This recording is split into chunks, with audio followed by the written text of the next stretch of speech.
ठीक 3 बजे पहली दस्तक दिल्ली के बाहरी इलाके में बने एक पुराने अपार्टमेंट में अभिषेक पिछले 6 महीनों से अकेला रह रहा था।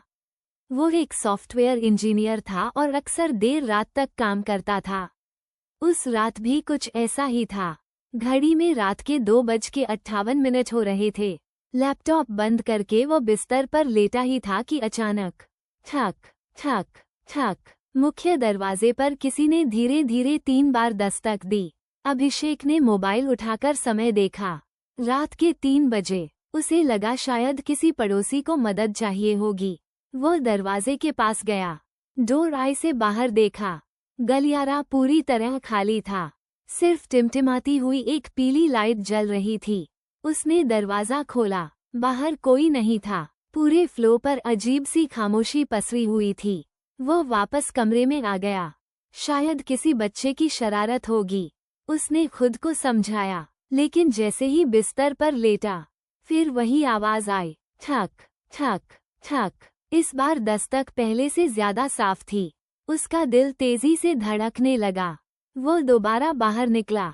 फिर वही नतीजा। गलियारे में कोई नहीं, लेकिन इस बार फर्श पर गीले पैरों के निशान बने हुए थे, ऐसे जैसे कोई बारिश में भीगकर अभी अभी वहां से गुजरा हो। निशान सीधे उसके दरवाजे तक आते थे, लेकिन वापस नहीं जाते थे। सुबह उठते ही अभिषेक ने सामने वाले फ्लैट में रहने वाले बुजुर्ग वर्मा जी से इस बारे में पूछा। वर्मा जी कुछ पल चुप रहे, फिर बोले, कल रात फिर दस्तक हुई? अभिषेक चौंक गया। आपको कैसे पता? वर्मा जी ने इधर उधर देखा कि कोई सुन तो नहीं रहा। फिर धीमी आवाज में बोले, इस बिल्डिंग में नए आने वाले हर किराएदार के साथ यही होता है। अभिषेक हंस पड़ा। मतलब? अगर ठीक 3 बजे 3 बार दस्तक सुनाई दे, तो दरवाजा मत खोलना। क्यों? वर्मा जी का चेहरा अचानक उतर गया, क्योंकि जिसने भी तीसरी रात दरवाजा खोला, वो कुछ दिनों बाद ये बिल्डिंग छोड़ गया, या लोगों ने उसे फिर कभी नहीं देखा। अभिषेक ने उनकी बात को अंधविश्वास समझा, लेकिन उस रात उसने तय किया कि चाहे कुछ भी हो, वो जागकर देखेगा कि दस्तक देता कौन है। दूसरी रात घड़ी में रात के 2:59 हुए। पूरा अपार्टमेंट सो चुका था। कमरे की सारी लाइटें बंद थीं। सिर्फ टीवी की हल्की नीली रोशनी फैल रही थी और तभी ठक ठक ठक। इस बार दस्तक के साथ एक धीमी आवाज भी आई। दरवाजा खोलिए। आवाज किसी बूढ़े आदमी की लग रही थी। अभिषेक का गला सूख गया। उसने हिम्मत करके डोराई में देखा। बाहर एक आदमी खड़ा था। सफेद कुर्ता, भीगे हुए कपड़े और सिर झुका हुआ। उसका चेहरा दिखाई नहीं दे रहा था। अभिषेक ने कांपती आवाज में पूछा, कौन है? बाहर खड़े आदमी ने कोई जवाब नहीं दिया, सिर्फ धीरे धीरे अपना सिर उठाया। डोर आई के छोटे से गोल शीशे में जो चेहरा दिखाई दिया, उसकी आंखें नहीं थीं, सिर्फ काले खाली गड्ढे। अभिषेक डरकर पीछे गिर पड़ा। जब उसने दोबारा डोर आई में देखा, वहां कोई नहीं था, लेकिन दरवाजे के नीचे से एक छोटा सा गीला कागज अंदर सरकाया गया था। उसने कांपते हाथों से उसे उठाया। उस पर सिर्फ एक लाइन लिखी थी, कल आखिरी बार आऊंगा। उस रात अभिषेक को बिल्कुल नींद नहीं आई। उसे पहली बार एहसास हुआ कि यह किसी इंसान की शरारत नहीं थी, और सबसे डरावनी बात अगले दिन सुबह जब उसने सिक्योरिटी ऑफिस में जाकर सीसीटीवी फुटेज देखनी चाहिए, तो रात के 2:59 से रात के 3:05 तक की पूरी रिकॉर्डिंग अपने आप डिलीट हो चुकी थी। तीसरी रात, आखिरी दस्तक। पूरे दिन अभिषेक के दिमाग में वही पर्ची घूमती रही, कल आखिरी बार आऊंगा। उसने तय कर लिया कि आज रात चाहे कुछ भी हो जाए, वो दरवाजा नहीं खोलेगा। रात के 2:55 पर उसने सभी खिड़कियां बंद कर दीं। मुख्य दरवाजे के सामने सोफा लगा दिया। मोबाइल का कैमरा ऑन करके दरवाजे की तरफ रख दिया, ताकि अगर कोई आए तो उसकी रिकॉर्डिंग हो जाए। घड़ी में रात के 3 बजे हुए। पूरे फ्लैट में अजीब सी ठंड फैल गई।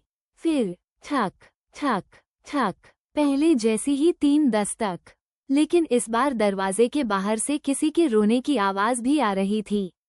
एक बूढ़ी औरत की आवाज, बेटा दरवाजा खोल दो, मुझे बहुत ठंड लग रही है। अभिषेक ने आंखें बंद कर लीं। उसे वर्मा जी की बात याद थी। दरवाजा मत खोलना। कुछ सेकंड बाद आवाज बदल गई। अब बाहर उसकी माँ की आवाज थी। अभिषेक, बेटा, मैं हूँ। उसका दिल जोर से धड़कने लगा। माँ तो उस समय अपने गांव में थीं। फिर यह आवाज। उसने जवाब नहीं दिया। कुछ देर बाद बाहर उसके पिता की आवाज आई। फिर उसके बचपन के दोस्त की। फिर उसकी छोटी बहन की। हर आवाज बिल्कुल असली, इतनी असली कि कोई भी धोखा खा जाए। लेकिन उसने दरवाजा नहीं खोला। अचानक सारी आवाजें एक साथ बंद हो गईं। पूरे फ्लैट में ऐसा सन्नाटा छा गया कि अपनी सांसों की आवाज भी सुनाई दे रही थी। सुबह होने का इंतजार करते करते अभिषेक की आंख लग गई। जब सुबह 7 बजे उसकी नींद खुली तो सबसे पहले उसने मोबाइल की रिकॉर्डिंग देखी। वीडियो शुरू हुआ। पहले कुछ मिनट सब सामान्य था। फिर ठीक रात के 3 बजे पर दरवाजे के सामने धुंध जैसा कुछ दिखाई दिया। धीरे धीरे वो धुंध इंसानी आकार लेने लगी। एक बूढ़ा आदमी भीगे हुए कपड़े और झुका हुआ सिर। वो दरवाजे पर 3 बार दस्तक देता है। फिर अचानक वो सीधे कैमरे की तरफ देखने लगता है। हालांकि कैमरा कमरे के अंदर था, फिर भी ऐसा लग रहा था कि उसे पता था कैमरा कहाँ रखा है। अगले ही पल वो मुस्कुराया और धीरे धीरे अपना हाथ उठाकर कैमरे की ओर इशारा किया। स्क्रीन अचानक काली हो गई। वीडियो वहीं खत्म हो गया। अभिषेक का खून जैसे जम गया, क्योंकि वीडियो की आखिरी फ्रेम में कमरे के अंदर कैमरे के ठीक पीछे एक और परछाई खड़ी दिखाई दे रही थी। वर्मा जी ने जो सच बताया, डर के मारे अभिषेक तुरंत वर्मा जी के घर पहुंचा। वीडियो देखकर वर्मा जी का चेहरा पीला पड़ गया। उन्होंने कांपती आवाज में कहा, अब तुम्हें सच जान लेना चाहिए। करीब 20 साल पहले इसी अपार्टमेंट की जगह एक पुराना मकान था। उस मकान में एक बुजुर्ग दंपति रहते थे। एक रात उन्हें दिल का दौरा पड़ा। वे घंटों तक दरवाजा खटखटाते रहे, मदद के लिए आवाज लगाते रहे, लेकिन किसी पड़ोसी ने दरवाजा नहीं खोला। सुबह दोनों की लाश दरवाजे के बाहर मिली। तब से हर साल कुछ रातों में ठीक 3 बजे वही दस्तक सुनाई देती है। कहते हैं वो किसी को नुकसान पहुंचाने नहीं आते, वे सिर्फ ये देखना चाहते हैं कि इस बार क्या कोई उनका दरवाजा खोलेगा। उस घटना के बाद अभिषेक ने वो फ्लैट हमेशा के लिए छोड़ दिया। कुछ दिनों बाद उसे नई जगह नौकरी मिल गई। जिंदगी धीरे धीरे सामान्य होने लगी। लेकिन एक रात नई बिल्डिंग में ठीक रात के 3 बजे पर उसे फिर वही आवाज सुनाई दी। ठक ठक ठक। उसके शरीर में सिहरन दौड़ गई। उसने खुद से कहा, ये कैसे हो सकता है। धीरे धीरे वो डोर आई तक गया। बाहर कोई नहीं था, लेकिन फर्श पर वही गीले पैरों के निशान बने थे और दरवाजे के नीचे एक पुराना भीगा हुआ कागज पड़ा था। उसने कांपते हाथों से उसे उठाया। इस बार उस पर सिर्फ एक लाइन लिखी थी, हमने कहा था आखिरी बार नहीं होगा। उस दिन के बाद से अभिषेक ने कभी रात 3 बजे दरवाजे की दस्तक का जवाब नहीं दिया।